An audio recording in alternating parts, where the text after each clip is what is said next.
Hello friends, मैं हूं doctor Shravan Yadav, cataract and refractive surgeon, I care hospital.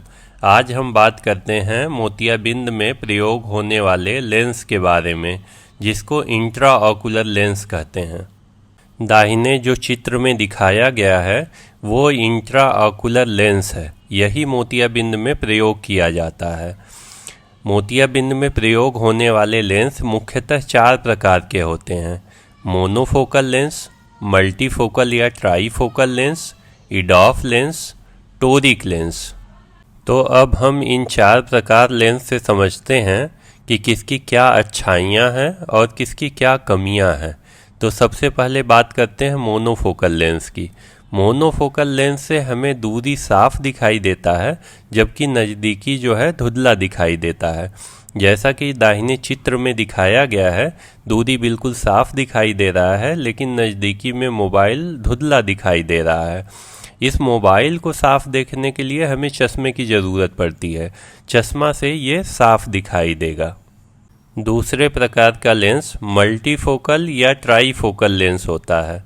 इस lens की सबसे खास बात होती है कि इसकी बनावट में रिंग्स होती हैं, जिसकी वजह से हमें दूरी और नज़दीकी दोनों साफ दिखाई देता है। जैसा कि ऊपर चित्र में दिखाया गया है कि मोनोफोकल लेंस में दूरी तो साफ दिखता है, लेकिन नज़दीकी में मोबाइल धुंधला दिखता है, जबकि नीचे वाली चित्र में दिखाया गया है दूरी और नज़दीकी दोनों साफ दिखाई दे रहा है। यह मल्टीफोकल लेंस की खासियत होती है। जैसा कि हमने देखा, मल्टीफोकल या ट्राईफोकल लेंस में दूरी और नज़दीकी दोनों साफ दिखाई देता है, लेकिन इस लेंस की एक कमी भी है। कुछ लोगों को इस लेंस की वजह से रात में चौंध बहुत ज़्यादा लगती है, जैसा कि चित्र में दिखाया गया है। हालांकि ये चौंध समय के साथ धीरे धीरे कम हो जाती है, जिसको हम लोग एडेप्टेशन बोलते हैं। ये चौंध लगने का कारण उसमें जो रिंग्स बनाई गई हैं उसकी वजह से होता है। तीसरा लेंस इडॉफ लेंस होता है। इस लेंस में मल्टीफोकल की तरह दूरी बिल्कुल अच्छा होता है, करीबी मल्टीफोकल की अपेक्षा थोड़ा सा कम होता है। लेकिन इसकी खास बात ये होती है कि इस लेंस में चौंध की समस्या बिल्कुल नहीं होती है। ऐसा इसलिए होता है कि इसमें रिंग्स नहीं होती हैं, इसमें सिर्फ एक सेंट्रल जोन होता है। चौथा लेंस टोरिक लेंस होता है। यह लेंस उन लोगों में लगाया जाता है जिनको मोतियाबिंद के साथ साथ कॉर्निया में एस्टिग्मेटिज्म होता है।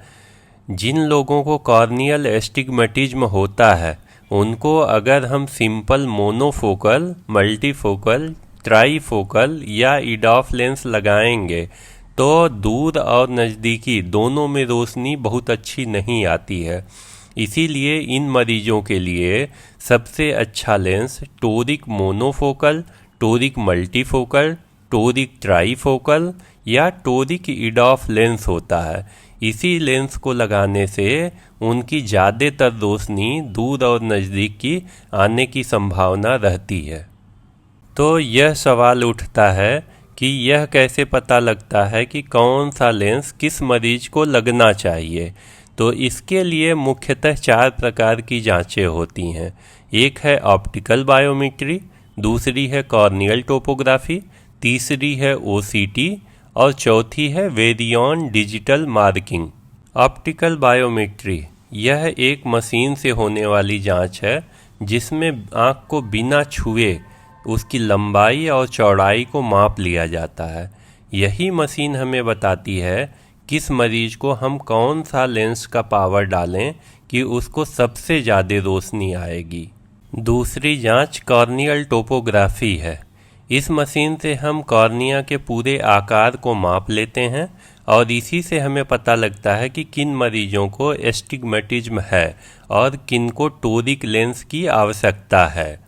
ओसीटी मशीन से रेटिना की जांच की जाती है। मोतियाबिंद के मरीजों में रेटिना का स्वस्थ होना बहुत ज़रूरी है। अगर रेटिना स्वस्थ रहता है तभी लेंस लगाने से अच्छी रोशनी आती है। रेटिना में अगर कोई बीमारी होती है तो हम कोई भी लेंस लगा दें बहुत अच्छी रोशनी नहीं आती है। चौथी जांच वेरियन डिजिटल मार्किंग है। यह वेरियन इमेज गाइडेंस सिस्टम से की जाती है। इस मशीन की सबसे खास बात होती है कि यह ऑपरेशन के दौरान हमें ये बताती है कि हमें लेंस किस एक्सिस में लगाना है जिससे मरीज की रोशनी ज़्यादा से ज़्यादा आ सके। तो इस तरह से आपने देखा कि मोतियाबिंद में कौन कौन सा लेंस प्रयोग किया जाता है और किन किन मशीनों से जांच होती है। धन्यवाद।